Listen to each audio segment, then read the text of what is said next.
Abran su Biblia, por favor, o su iPhone, o su iPad, o su smartphone, lo que sea que traigan. Ábranla, por favor, al segundo libro de Samuel, capítulo 6. Segundo libro de Samuel, capítulo 6. Vamos a comenzar con nuestro estudio. Bendito Padre Celestial, bendice el estudio de tu palabra en esta tarde. Y que podamos, Señor, salir de aquí instruidos un poco más acerca de cómo dirigirnos a ti, cómo adorarte a ti, Señor, y cuáles son las cosas que te agradan a ti, cuáles las que no. Y poder poner por obra en nuestras vidas esto que vamos a aprender en el nombre de Cristo Jesús. Amén. Segunda de Samuel capítulo 6. Obviamente acabamos de terminar el capítulo 5 en donde David toma la ciudad de Jerusalén como la ciudad capital del reino de Israel. Ahí mismo construye él una casa, un castillo en el que se le llama la ciudad de David. Y ahora todo lo que va a suceder en Israel va a salir o llegar a la ciudad de Jerusalén. Se va a hacer el centro político de Israel, se va a hacer el centro militar de Israel y se va a hacer también el centro religioso de Israel. En nuestros días y especialmente en el movimiento de iglesias evangélicas, se habla mucho de que lo que nosotros tenemos con Dios no es una religión, es una relación, ¿verdad? Pero debemos de reconocer que nuestra fe en Dios está basada en una religión. La religión no tiene nada de malo. Lo que hace que la religión sea mala es la religiosidad. Cuando tratamos de cambiar la religión, o más bien tratar la relación con Dios por la religión, es lo que hace la religión algo malo. Pero la misma palabra nos habla acerca de la verdadera religión, que consiste en ¿qué? ¿Nadie? Cuidar a los huérfanos y a las viudas, ¿verdad? Entonces en eso consiste la verdadera religión, nos dice Santiago. Entonces la religión no tiene nada de malo, lo que tiene de malo es la religiosidad. Y lo que vamos a ver aquí, de hecho, tiene algo que ver con la religión judía, ¿sí? Con las costumbres de la religión judía. Dios había llamado a los judíos a adorarlo de una manera especial, de una manera diferente a la que todos los demás pueblos adoraban a sus propios dioses. Y aquí vamos a ver un aspecto muy especial de lo que esto significaba y del cuidado que tenían que tener los judíos, de hecho, de adorar a Dios como Él dice en su palabra que se debe adorar. Y creo que es algo que se puede traer también al Nuevo Testamento, porque hay muchas maneras de adorar a Dios, ¿no es cierto? Muchas maneras en las que la gente ha ideado, muchos estilos, muchas formas en las que se ha convertido la adoración a Dios. Pero como vamos a ver en este estudio, el Señor quiere que se le adore solamente de una manera. ¿Quién se acuerda de qué manera es esta? En espíritu y en verdad. En espíritu y en verdad. Entonces vamos a ver parte de lo que eso significa aquí hoy. Noten ahí en el capítulo 6 del segundo libro de Samuel, comenzando con el versículo 1, dice: David volvió a reunir a todos los mejores soldados de Israel, que sumaban 30,000 soldados, obviamente. El hecho de que haya reunido a 30,000 soldados y que los haya considerado los mejores soldados de Israel, nos dice que lo que va a hacer a continuación era de gran importancia para él. De ahí que reuniera a estos 30,000 soldados y de ahí que fueran los mejores que él tenía. Acuérdense, era un reino casi recién nacido. El ejército no podía ser muy grande, pero de todas maneras ya habían mostrado su habilidad para pelear en todas las guerras que habían tenido con los filisteos y se habían dado cuenta ya de que Dios estaba con ellos. Versículo 2 dice: partió de Baalá, de Judá, con todo su ejército para trasladar de allí el arca de Dios, donde se invocaba el nombre del Señor de los ejércitos que habita entre los querubines. No sé si ustedes se acuerdan, hemos hablado antes del arca de Dios y hemos hablado de ello desde que estudiamos el libro de Éxodo, ¿sí? El arca de Dios era algo especial, era un mueble que se tenía en el lugar santísimo del tabernáculo y luego en el lugar santísimo del templo. Y este mueble simbolizaba la presencia de Dios en medio de su pueblo. Era un mueble, de hecho, muy sencillo. No era un mueble grande, pero era un mueble que por cómo fue confeccionado, se convirtió en algo muy especial. El arca en sí era algo, de nuevo, era un símbolo, ¿sí? Era un símbolo nada más. Pero se le empezó a dar muchísima importancia a ese símbolo, como vamos a ver más adelante. Entonces, David conquista la ciudad de Jerusalén y ahora quiere que sea no solo la capital de Israel, sino el lugar de donde Él iba a reinar y también el centro religioso del pueblo de Dios. La semana pasada estuvimos hablando acerca de cómo Dios quería que el pueblo de Israel tuviera un lugar especial en donde ir a adorarlo. ¿Sí? En Deuteronomio 12, los versículos 4 al 7, leemos ahí que el Señor les dijo a los israelitas que iban a tener que buscar un lugar en el cual el Señor iba a escoger entre todas las tribus para poner ahí la residencia de su nombre. Y les dijo que ahí era donde tenían que acudir para llevar sus holocaustos, sus sacrificios, sus diezmos, sus ofrendas elevadas, sus votos, ofrendas voluntarias y las primicias de sus vacas y de sus ovejas. Y les dice que ahí tenían que llevar a sus familias y ahí iban a regocijarse y ahí iban a alegrarse todos y ahí iban a comer. Por tanto, sería algo lógico entonces que David ahora como rey de Israel quisiera llevar el objeto que era el símbolo más sagrado de la presencia de Dios para el pueblo de Israel a la capital de Israel, que era Jerusalén. Ahora, como les decía, el arca en sí no era algo muy impresionante por sí sola. Tomen nota de esto. El arca de Dios era de 3 pies, 9 pulgadas de largo, 2 pies, 3 pulgadas de ancho y 2 pies, 3 pulgadas de alto. Era una caja pequeña, ¿sí? Era una caja muy pequeña, de hecho. Dentro de ella se encontraban las tablas de la ley que Moisés bajó del monte Sinaí, un frasco que estaba lleno del maná que Dios les había dado para comer en el desierto, y la vara de Aarón que reverdeció milagrosamente como confirmación de su liderazgo. Entonces, estos eran símbolos muy especiales para los judíos, ¿sí? Y ahora estando dentro del arca, que era en donde la presencia de Dios se manifestaba, eran doblemente especial. De nuevo, si quieren buscar más información acerca de esto, los refiero a nuestro estudio en Éxodo. Pero nada más para que se den una idea de lo que esto significaba, de lo que el arca significaba. En Éxodo 25, versículos 21 y 22 dice, el propiciatorio lo pondrás por encima del arca. El propiciatorio es la tapadera del arca. Y dentro del arca pondrás el testimonio que yo te daré. Desde ahí te haré saber todo lo que yo te ordene decir a los hijos de Israel. Hablaré contigo desde la parte superior del propiciatorio, de entre los 2 querubines que están sobre el arca del testimonio. La tapadera del arca consistía en una tapadera de puro oro. Era 100% oro. Y encima del arca había 2 querubines, que son un tipo de ángeles. Y los querubines estaban postrados con el rostro hacia la tapadera del arca y las alas por encima de sus rostros tocándose una a la otra. La punta de las alas a la punta de las alas del otro querubín. Ese era el propiciatorio. Y de ahí era de donde Dios le hablaba a Moisés.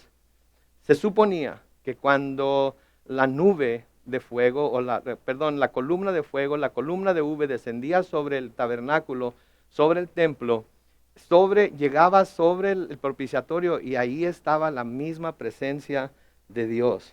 Entonces podemos ver por qué la importancia de que el arca estuviera en Jerusalén, ¿cierto? Era muy importante para los judíos que el arca estuviera en Jerusalén. Noten el versículo 3. Dice, sacaron el arca de Dios de la casa de Abinadab, que estaba sobre una colina, y pusieron sobre un carro, y la pusieron, y esto es importante, sobre un carro nuevo, al que iban guiando Uzá y Ahió, los hijos de Abinadab. Entonces, el arca estaba en la casa de Abinadab. Va David a traerla, y para traerla lleva un carro nuevo.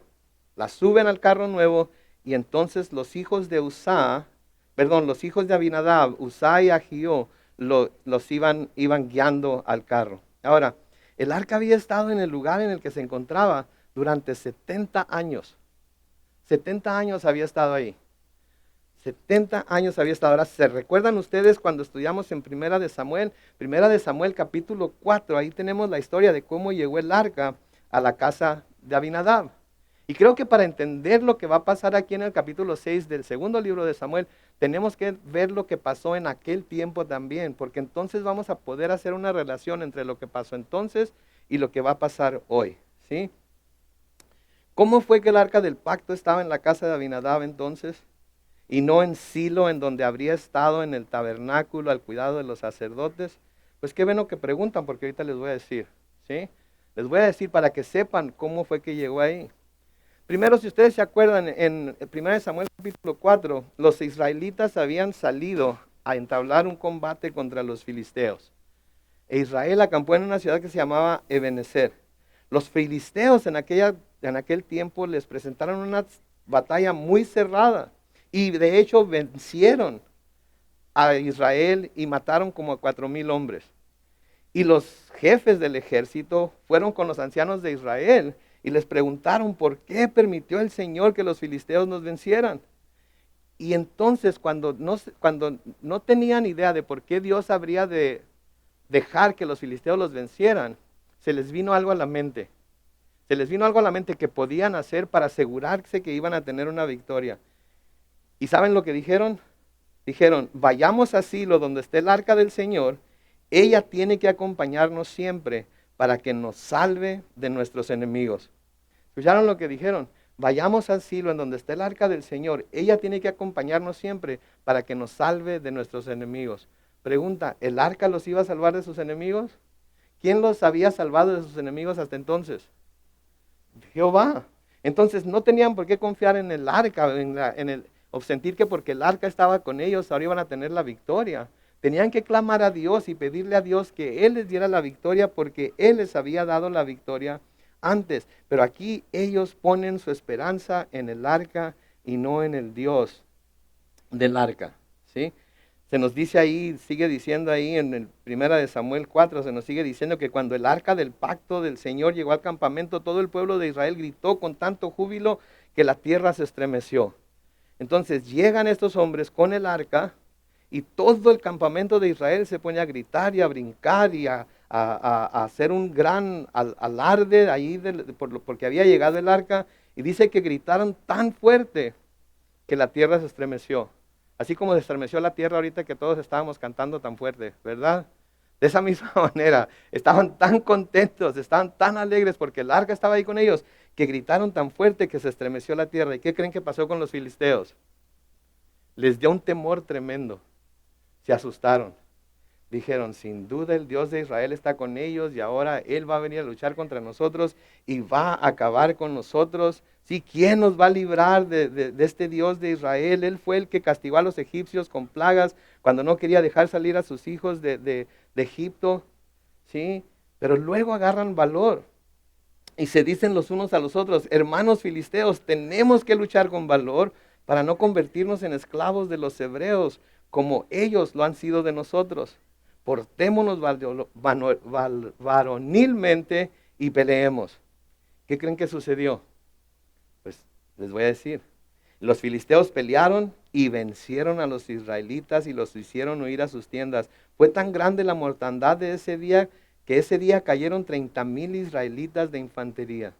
Además, noten esto, los filisteos se llevaron el arca de Dios y mataron a Jofní y Finees, los hijos de Elí, que era el sacerdote de Israel.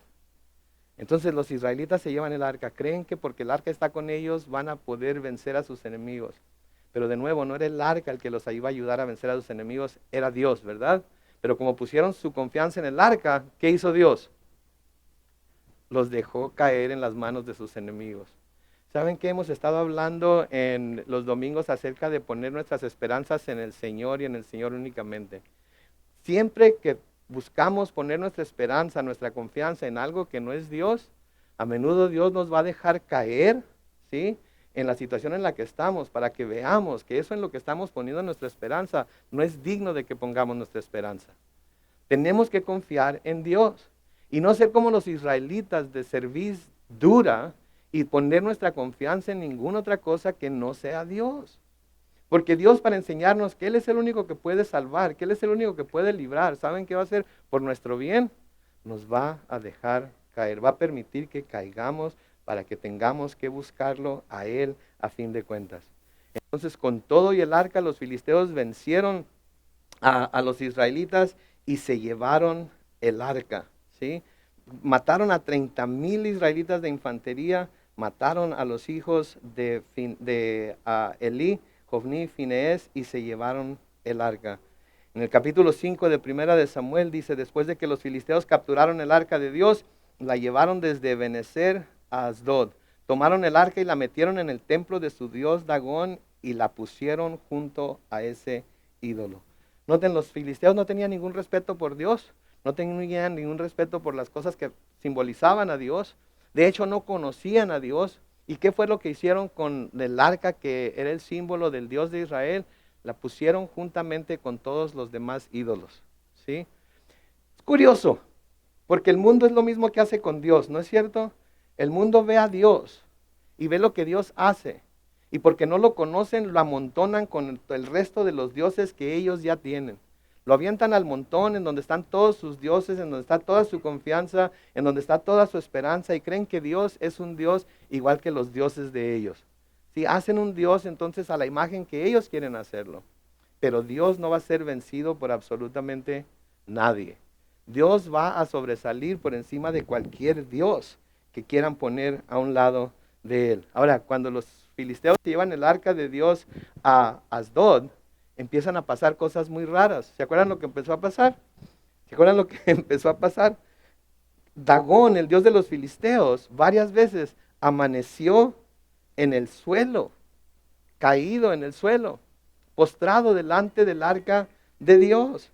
¿Sí? En 1 Samuel 5:4 se nos dice que el dios de los filisteos caía de rodillas ante el arca del Señor. ¿Sí? Ahora llegó el día en el que no solamente cayó de rodillas delante del arca del Señor, sino que cuando los filisteos llegaron al templo de su Dios, encontraron a su Dios con la cabeza y las manos cortadas, de manera que todo lo que había quedado era el tronco del Dios y estaba colocado sobre el umbral de la muerte, perdón, de la puerta. ¿Sí? Entonces, el poder de Dios se dejó sentir sobre los habitantes de Asdod, sobre los filisteos, porque no tenían ningún respeto para Dios, no tenían ningún respeto para su arca, ¿sí? Y empezaron a pasar cosas bastante extrañas, todavía más extrañas, ¿sí? En el versículo 7 de 1 Samuel 5 dice, al darse cuenta de esto, los habitantes de Asdod dijeron, el arca de Dios de Israel no debe quedarse entre nosotros, porque ha hecho sentir su poder contra nuestro pueblo y contra Dagón, nuestro Dios. Y entonces los filisteos, noten lo que hacen, van con los jefes de los filisteos y preguntan, ¿qué debemos hacer con el arca de Dios de Israel? ¿Y qué creen que los jefes de los filisteos les dicen? Agárrenla y llévensela a Gat. Ok, no sabemos nosotros qué hacer con ella, no sabemos cómo lidiar con este Dios ni con lo que Él está haciendo. Así es que agarren el arca y llévensela a Gat. Pero en Gat comenzó a pasar lo mismo. En Gat empezaron a pasar cosas muy extrañas. A la gente les empezaron a salir tumores. Hubo una infestación de ratas. Y la gente se estaba muriendo por lo que había estado pasando. Entonces, ¿qué hacen allá en Gat? Después de llevarlo a Gat, lo llevaron a otra ciudad de Israel. De entre los filisteos. La llevaron a la ciudad de Ecrón. ¿Y qué creen que pasa en Ecrón? Pasa lo mismo. Sí, la gente de Ecrón empieza a ser atacada, empieza a sufrir lo mismo que sufrieron las otras ciudades, y entonces finalmente convocan una vez más a los jefes de los filisteos para decirles, devuelvan el arca del Dios de Israel al lugar que le corresponde para que no nos mate a todos. Y es que toda la ciudad vivía con el temor de muerte, pues el poder de Dios había aumentado contra ellos, y los que no morían se llenaban de tumores y sus gritos llegaban hasta el cielo. El arca del Señor estuvo 7 meses en la tierra de los filisteos. ¿Sí? Y una vez más llamaron a los sacerdotes, llamaron a los adivinos, ¿sí? Para que les aconsejaran qué hacer con el arca de Dios y cómo podían devolverla a su lugar. Y noten lo que los sacerdotes les aconsejan. 1 Samuel capítulo 6, versículo 5. Los sacerdotes y adivinos les dicen a los filisteos que devuelvan el arca a Israel, junto con 5 figuras de los tumores y de los ratones que destruyen la tierra. De oro, tenían que ser de oro. Y así honrarán al Dios de Israel. Tal vez Él se compadezca de ustedes, de sus dioses y de su tierra. Noten, de nuevo, el mundo cree que así como sus dioses son apaciguados, que así como sus dioses les gusta ser adorados, así le gusta ser a Dios adorado también. Y no es así. No podemos venir nosotros con ideas del mundo de cómo adorar a Dios a tratar de adorar a nuestro Dios. Porque nuestro Dios es un Dios especial, nuestro Dios es un Dios único, nuestro Dios es un Dios que nos ha dado en su palabra la forma en la que Él quiere que lo adoremos. Y cuando adoptamos métodos del mundo para venir a adorarlo, el Señor no recibe la adoración. Y entonces ellos dicen, ok, nuestros dioses los calmamos cuando les damos oro, nuestros dioses los calmamos cuando hacemos este tipo de cosas, entonces hagan figuras de oro que semejen los tumores y de ratones, que los ratones que están destruyendo la tierra, y dénselas al Dios de Israel, quizás con eso se compadezca. ¿Sí? Y luego les dicen esto, noten, construyan ahora un carro nuevo. ¿Se acuerdan que había hecho David? Había puesto el arca del pacto sobre qué? Sobre un carro nuevo. Y era lo mismo que los filisteos habían hecho. Construyan un carro nuevo y elijan 2 vacas que no hayan llevado antes yugo y que estén criando y póngales el yugo y únzanlas al carro y no dejen que sus becerros las sigan. Tomen el arca del Señor y pónganla sobre el carro. Pongan una caja con las joyas de oro que hicieron como compensación por la culpa cometida y dejen que el carro se vaya. Sigue diciéndonos la historia en 1 de Samuel, que el carro llegó al campo de Josué de Bet-Semes y se detuvo en donde había una gran piedra, ¿sí? Luego se nos dice que los levitas bajaron el arca del Señor. ¿Quién eran los levitas? Los sacerdotes. Entonces noten que nadie tocó el arca. ¿Quiénes fueron los que tocaron el arca? Los levitas bajaron el arca de Dios y también la caja que iba junto con ella, donde estaban las joyas de oro, y la pusieron sobre aquella gran piedra. Ese día los habitantes de Bet-Semes ofrecieron sacrificios y ofrendas al Señor. Pero Dios hizo que los hombres de Bet-Semes murieran. ¿Por qué? Porque se atrevieron a mirar dentro del arca del Señor. De todo el pueblo murieron 50,070 hombres. Y el pueblo lloró porque el Señor los había castigado con tantas muertes. Y dijeron, ¿quién será digno de estar delante del Señor, el Dios Santo? ¿Contra quién se ensañará cuando se aparte de nosotros? Y luego enviaron mensajeros a los habitantes de Kiriat Yarim para que les dijeran, los filisteos han devuelto el arca del Señor. Vengan y llévenla con ustedes. Noten, primero los levitas bajaron el arca, pero luego a los hombres de la ciudad les dio por ver lo que había dentro del arca. Y obviamente para abrirla tenían que hacer ¿qué? Tenían que tocarla. ¿Y qué hace Dios cuando los hombres de la ciudad tocan el arca para ver lo que está dentro? Los mata. ¿Qué nos dice esto acerca de Dios? Que hay cosas que Dios toma muy en serio. Y cuando las cosas que Dios nos habla en las Escrituras, nos dice que debemos hacerlas de tal o cual forma, no es, mis hermanos, no es una sugerencia. Eso es lo que Dios dice que debemos hacer. Y cuando Dios nos da instrucciones claras de lo que se debe hacer, cuando no hay forma de malinterpretar lo que se está diciendo que se debe hacer, hacemos un gran mal en pensar que nuestro Dios es como todos los demás dioses y que de alguna manera va a dejar pasar que alguien no obedezca su ley como Él manda que se obedezcan. Y aquí estos hombres les dicen a los de Kiriat Yarim, vengan por el arca, los filisteos la han devuelto, así es que llévensela de aquí, por favor. Luego en el capítulo 7 de 1 de Samuel dice, los habitantes de Kiriat Yarim fueron y se llevaron el arca del Señor y la pusieron en la casa de Abinadab, la cual estaba en una colina, y consagraron a Eleazar su hijo como guardián del arca del Señor. Y así fue como el arca del Señor llegó a la casa de Abinadab. Y ahí es donde ahora David va a ir a buscarla para traerla a Jerusalén. Pero es importante que sepamos toda esa historia y todo lo que pasó en esa historia, por lo que va a pasar enseguida aquí en la historia que estamos leyendo aquí. Noten entonces, versículo 4 del segundo libro de Samuel en el capítulo 6 dice, cuando sacaron de la casa de Abinadab el arca de Dios, Agío iba delante del carro, mientras que David y todo el pueblo danzaban alegremente delante del Señor al son de instrumentos musicales de madera, de allá y de arpas, salterios, panderos, flautas y címbalos. Noten, hasta aquí todo bien. Sí, pusieron el arca, sacaron el arca de Dios. Agío iba delante del carro. David y todo el pueblo iban danzando alegremente delante del Señor. Al son de los instrumentos musicales de madera, de allá y de arpas, salterios, panderos, flautas y címbalos. Sí, pero ¿qué fue lo que hicieron? pusieron el arca de Dios sobre un carro nuevo. Ahora, el Señor había dado instrucciones muy claras de cómo transportar el arca.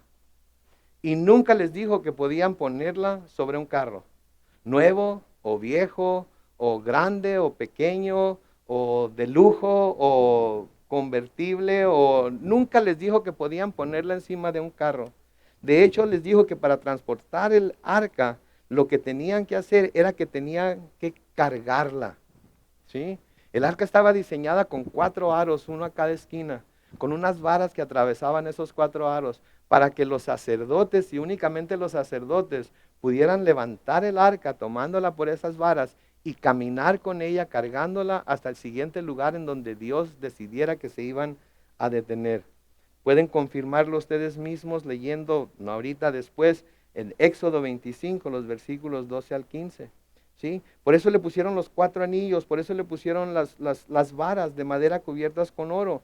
Y tenía que ser cargada, no tenía que ser llevada sobre ningún carro, y solo podía ser cargada por los levitas de la familia de Coat. Noten la exactitud con la que Dios está mandando que se deben hacer estas cosas.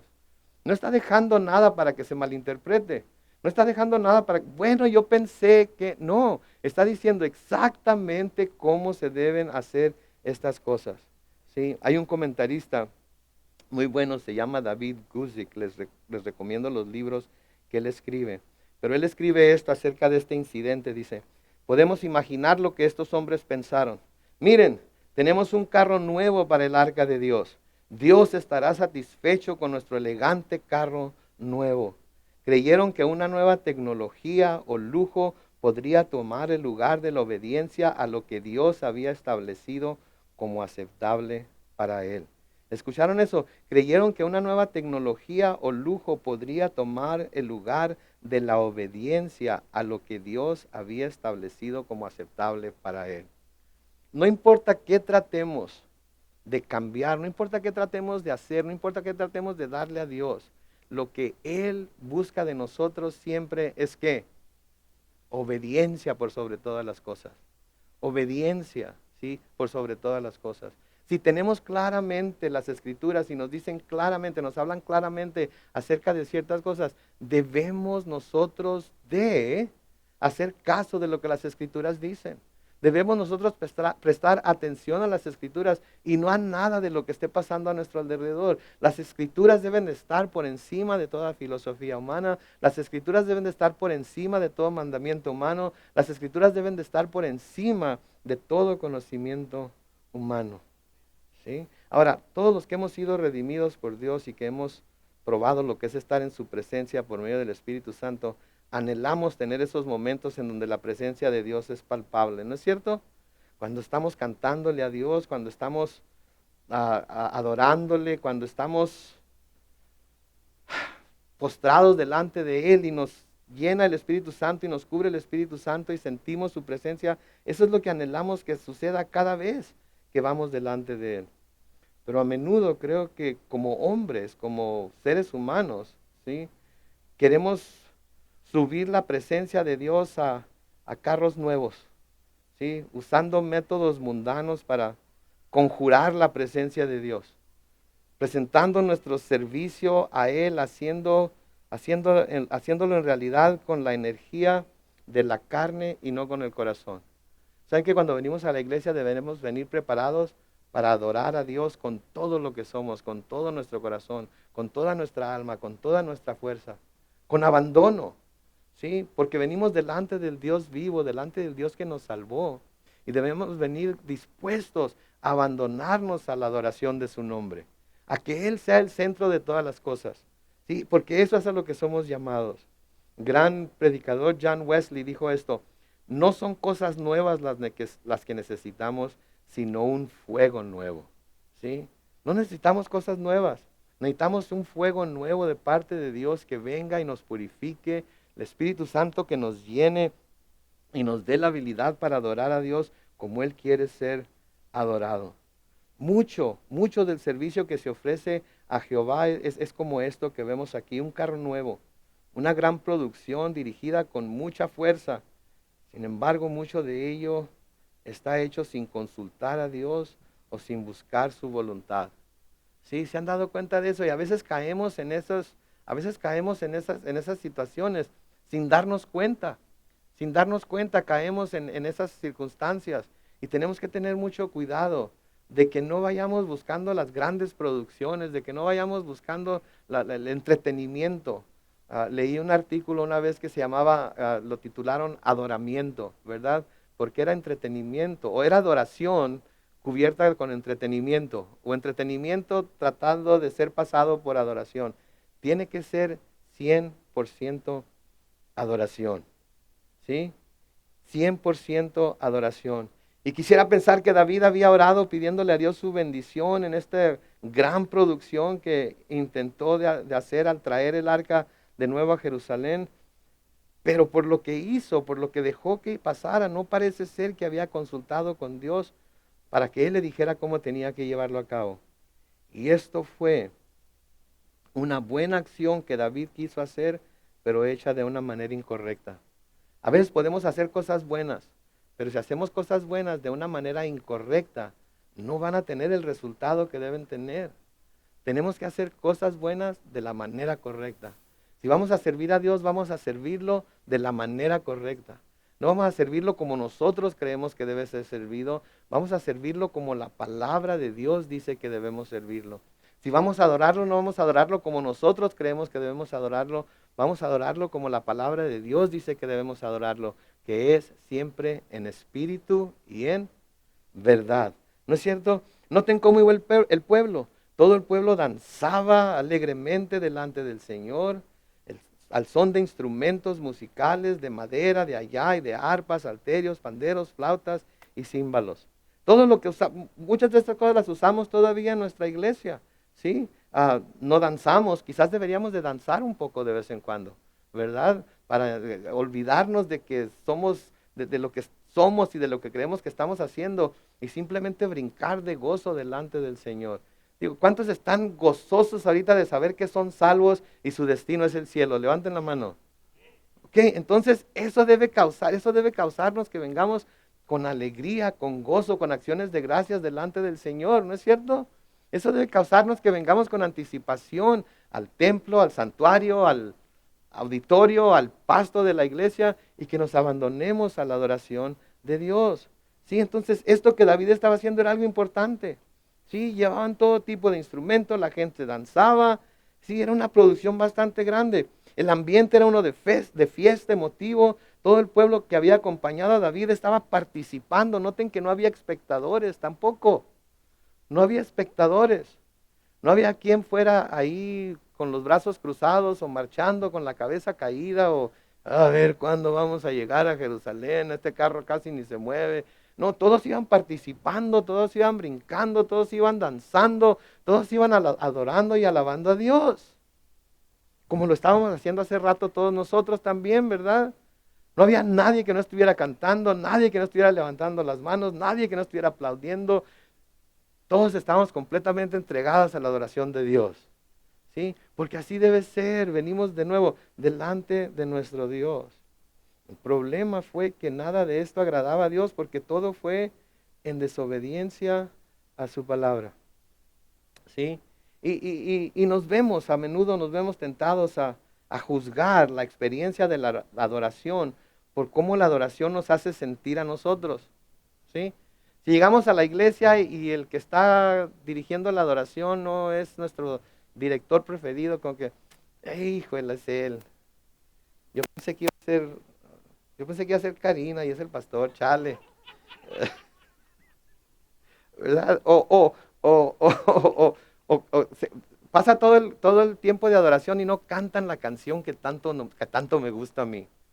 Chihuahua, me hubiera gustado que cantaran esa canción, porque esa canción cuando la cantamos, ay, yo me siento como... ¿Saben que no se trata de cómo nos sentimos nosotros? Se trata de cómo se siente Dios. Se trata de si venimos a entregarnos nosotros, no le hace qué canción sea, no le hace quién esté dirigiendo. ¿Sí? He visto ahorita, por esto del COVID-19, muchas iglesias que nunca han transmitido nada en vivo han empezado a transmitir sus servicios y estudios en vivo. Y no tienen grupo de alabanza. ¿sí? ¿Y saben qué hacen? Tocan videos de YouTube. Y el pastor canta con los videos de YouTube, o tocan CDs, o tocan música grabada, y esa es la adoración, ¿sí?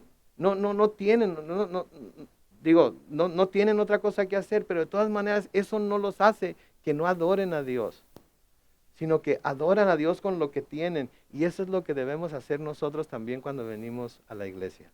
Dispuestos a adorar con esa voz que tenemos, aunque consideremos nosotros que no es la mejor del mundo, es la que Dios nos dio para que le adoremos. Las manos que tenemos nos las dio para que lo adoremos. ¿Sí? Todas las habilidades o falta de ellas que tenemos nos las dio Dios para que le adoremos. Y no se trata de lo que sentimos nosotros, se trata de lo que siente Él.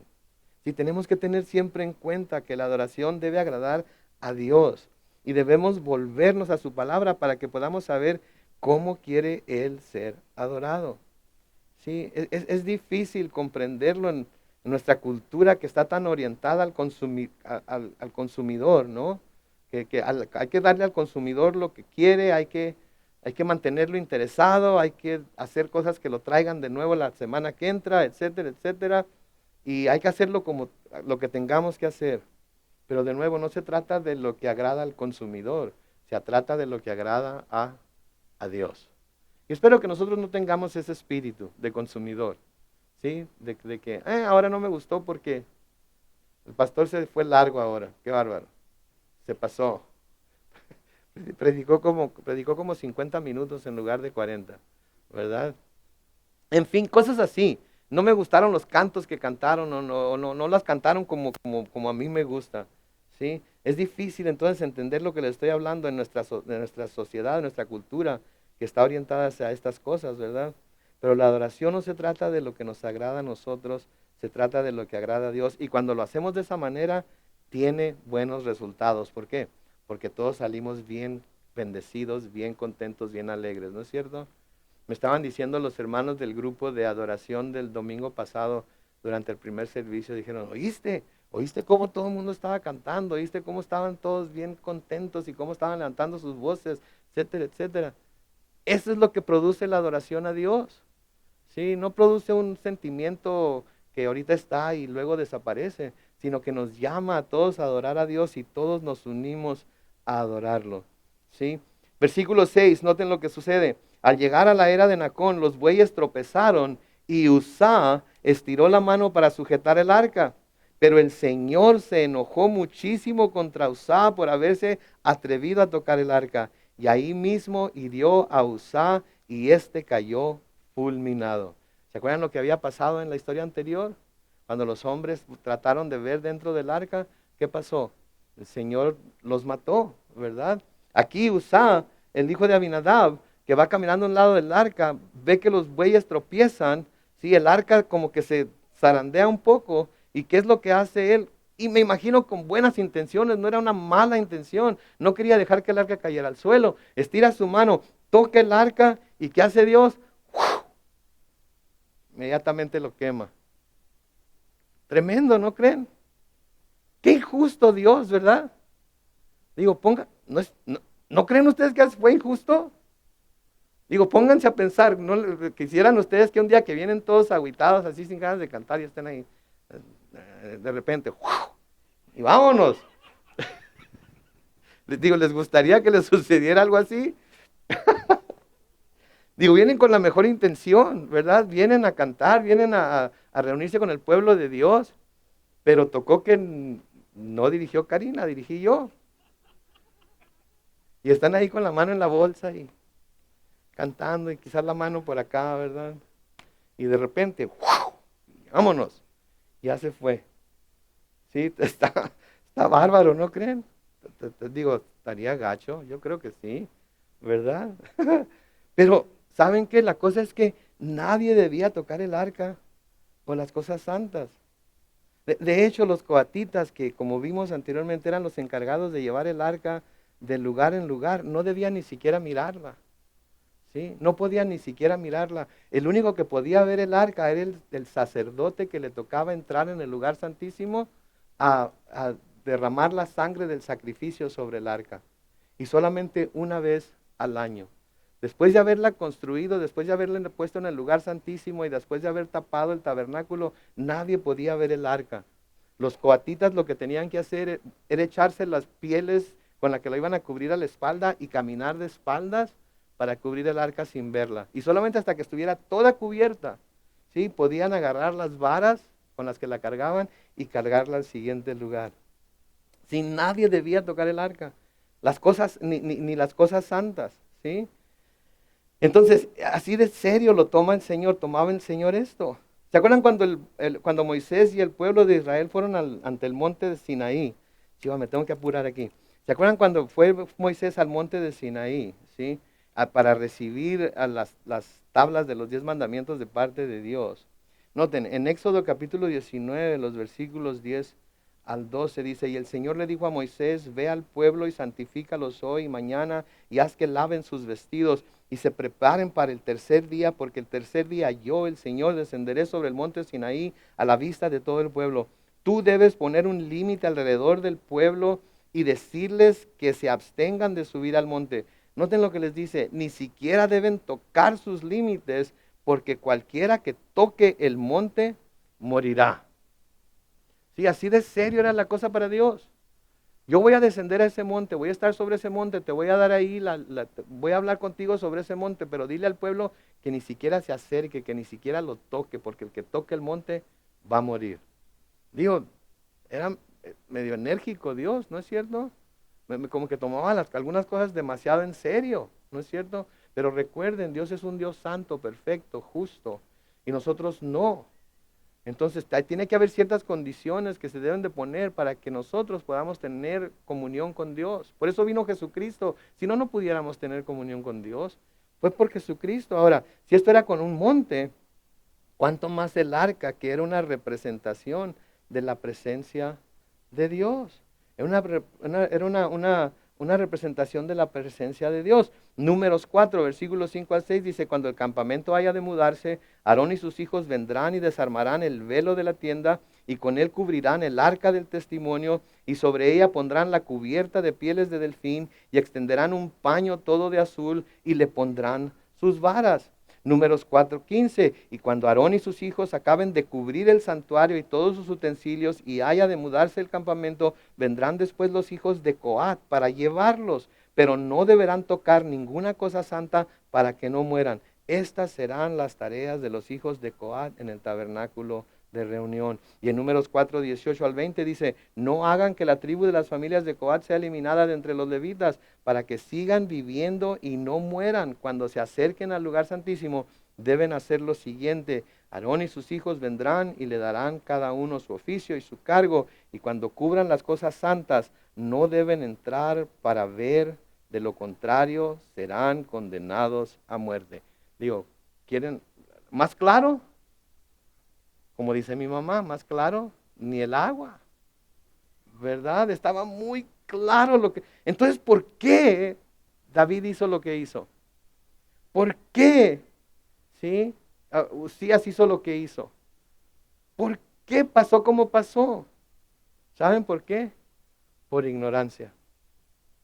Por falta de conocimiento. ¿Sí? Pero la ignorancia de la ley no justifica el quebrantamiento de la ley.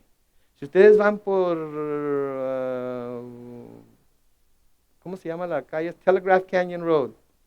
¿Cuál es el límite de velocidad en Telegraph Canyon Road? Mata 85. ¿Cuánto es? 50. Todos lo sabemos. 50. Manejamos a 65, pero sabemos que es 50. ¿Sí? Pero vamos a suponer que ninguno de nosotros sabe. Y nos para un policía porque vamos quebrantando el límite de velocidad. Y nosotros no somos de aquí, somos nuevos. Y nunca vimos ningún señalamiento con el límite. Y el policía nos para y nos pregunta, como siempre, ¿sabes a qué velocidad ibas? Pues no, ni cuenta me di de lo recio que iba, ni cuenta me venía dando. Y lo dice, ibas como a 75 y esta calle el límite es de 50. ¿En serio? No me digas. Fíjate que no soy de aquí, no sabía y no miré ningún señalamiento. ¿Qué creen que el policía les va a decir? Ah, ok, está bien. Entonces, como no eres de aquí, no miraste ningún señalamiento, entonces no hay problema, no hay multa. ¿Eso es lo que les va a decir el policía? Para nada, les va a dar su multota, lo va a hacer que lo firmen y van a tener que ir a corte, ¿no es cierto? Al juez vayan y peleenle que no son de aquí, que no vieron ningún señalamiento, pero el policía les va a dar su multa. ¿Saben qué? La falta de conocimiento, ¿sí? Es lo que a veces nos hace a nosotros como cristianos caer en situaciones las que no debemos caer y hacer cosas contra Dios que no debemos hacer, ¿sí? El profeta Oseas dice, Dios a través del profeta Oseas, dice en Oseas 4:6, mi pueblo ha sido destruido porque le faltó conocimiento. Mi pueblo ha sido destruido porque le faltó conocimiento. Y saben que delante de Dios no vamos a poder ir a decir, no sabía, porque todo lo que necesitamos para vivir una vida piadosa y agradable a Dios lo tenemos ¿en dónde? En las Escrituras. Lo tenemos en la Biblia. ¿Alguien no tiene una copia de las Escrituras? Levante la mano y con gusto le regalo una, ¿sí? La tenemos en todos, hasta en el teléfono la traemos ahora, ¿no? La podemos traer si queremos, ¿sí? Entonces, pero noten lo que pasó. ¿Por qué? Por falta de conocimiento. Versículo 8 dice, David se puso muy triste de que el Señor hubiera dado muerte a Uzá, y desde entonces aquel lugar se llama Perez Uzá, que quiere decir el quebrantamiento de Uzá. David tuvo entonces temor del Señor y se preguntaba, ¿cómo puedo pensar en llevarme el arca del Señor? O sea que le dio temor, ¿sí? Parece ser que David aquí se disgusta porque Dios mató a Uzá tan solo por tocar el arca. Lo que había hecho Uzá tenía aparentemente una buena motivación, pero no era lo que Dios deseaba que hiciera. ¿Saben? De nuevo, quizás nosotros también pensemos que Dios se pasó en sus acciones en este caso, pero debemos recordar, como les dije anteriormente, que Dios es justo y que todo lo que hace es justo. ¿Escucharon eso? Dios es justo. ¿Y cuánto? Todo lo que hace es justo. A veces quizás no nos guste a nosotros. A veces quizás no entendamos por qué lo permitió que pasara así. A veces quizás lleguemos a pensar que es injusto.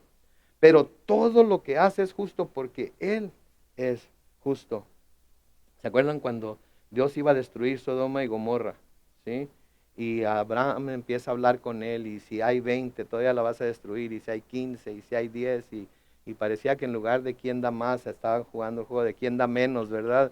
Y finalmente Abraham dice, ¿qué tal si hay 5? Bueno, pues si hay 5 no los destruyo, ¿sí? Y cuando el Señor no le contestaba a Abraham, Abraham le dice a Dios en Génesis 18:25, lejos sea de ti hacer morir al justo con el impío y tratar al justo como al impío. Jamás hagas tal cosa. Y luego hace esta pregunta, ¿acaso el juez de toda la tierra no debe hacer lo que es justo? Y obviamente que la respuesta es sí. Entonces quiere decir que todo lo que Dios hace, porque Él es justo, todo lo que Dios hace es que justo también. Pregunta, ¿por qué tenemos tantos problemas para aceptar algunas de las cosas que Dios hace? ¿Por qué tenemos tantos problemas para aceptar a veces algunas de las cosas que Dios hace o deja que pasen? Porque nosotros tenemos nuestra propia idea de lo que es la justicia, ¿verdad? Pero nuestra idea de lo que es la justicia no es la idea de lo que es la justicia para Dios. Sus caminos son mucho más altos que nuestros caminos, sus pensamientos mucho más sublimes que nuestros pensamientos. Hay cosas que le tenemos que dejar a Dios. Y la verdad era que Dios no se había mostrado injusto aquí con Uzá. La verdad era que Dios había mostrado su gracia al matar solamente a Uzá. Porque iban 30,000 soldados de David, iban otras personas del pueblo, iban llevando el arca en una forma en que Dios nunca autorizó que la llevaran. Y el hecho de que solamente mató a uno nos muestra la gracia de Dios para con los demás. Porque ¿se acuerdan cuántos mató de Bet-Semes? ¿Se acuerdan? Primera de Samuel 6:19, pero Dios hizo que los hombres de Bet-Semes murieran porque se atrevieron a mirar dentro del arca del Señor, y de todo el pueblo murieron 50,070 hombres. Entonces el hecho de que Dios solamente acabara con Uzá muestra una gran cantidad de gracia y misericordia, porque pudo haber acabado con David, con todos sus soldados y con todos los que iban con ellos. Sin embargo, nada más Uzá murió. La tristeza de David estaba basada en su confusión, no podía entender por qué sus buenas intenciones no fueron suficientes. Pero de nuevo, Dios no se interesa tanto en nuestras buenas intenciones como se interesa en nuestras acciones. David sabía que era importante traer el arca de Jehová al centro de la vida de Israel. Quería que todo Israel se emocionara ante la presencia y la gloria de Dios, pero debido a lo que sucedió con Uzá, David sintió que no podía hacer lo que Dios quería que hiciera. Y decide que va a dejar el arca en otro lugar. Versículo 10 dice, entonces ordenó que en lugar de llevar el arca del Señor a la ciudad de David, la llevaran a la casa de Obed-Edom, el de Gat. Y así el arca del Señor se quedó 3 meses en la casa del gitita Obed-Edom. Y luego noten lo que sucede. Y Dios lo bendijo a este y a toda su familia. Entonces David se enoja, David se agüita, David no sabe qué onda, por qué Señor hiciste esto. Pobre Uzá, lo fulminaste ahí, nada más porque trató de detener el arca de que se cayera y no lo entendía. Y fue tanto su tristeza o su enojo quizás que decide dejar el arca en la casa de Obed-Edom. Y durante el tiempo que el arca estuvo en la casa de Obed-Edom, el Señor lo bendijo y bendijo a toda su familia. Y es lo que vamos a estudiar la semana que entra. Pero aquí para terminar, quiero que veamos 3 principios para estar seguros de que estamos adorando a Dios de la manera que a Él le agrada. 3 principios que nosotros debemos de examinar para poder estar seguros de que estamos adorando a Dios de la manera que a Él le agrada. En el Salmo 100, los versículos 1 al 5. Si estamos haciendo esto, vamos a estar haciendo lo correcto. Dice, canten alegres al Señor, habitantes de toda la tierra. Sirvan al Señor con alegría. Vengan a su presencia con regocijo. Reconozcan que Él es Dios. Él nos hizo y de Él somos. Somos su pueblo. Somos las ovejas de su prado. ¿Se fijan? Él es Dios. Él nos hizo. Somos su pueblo. Somos ovejas de su prado. Vivimos o morimos ¿para quién? Para Él. Y todo lo que hacemos debemos hacerlo como para Él. ¿Sí? El versículo 4 del Salmo 100 sigue diciendo, entremos por sus puertas y por sus atrios con alabanzas y con acción de gracias. Alabémosle. Bendigamos su nombre. ¿Se acuerdan lo que dijimos que quería decir bendecir en el estudio del domingo? Elogiar. ¿Sí? Elogien su nombre. Bendigan su nombre. Versículo 5, el Señor es bueno. Su misericordia es eterna. Su verdad permanece para siempre. Cuando venimos delante de Dios con esa actitud a hacer esas cosas, Él siendo el centro de todo lo que hacemos, entonces podemos estar seguros de que estamos adorando a Dios de la manera que a Él le agrada. En el Salmo 96, los versículos 9 al 13, tenemos el segundo principio, noten.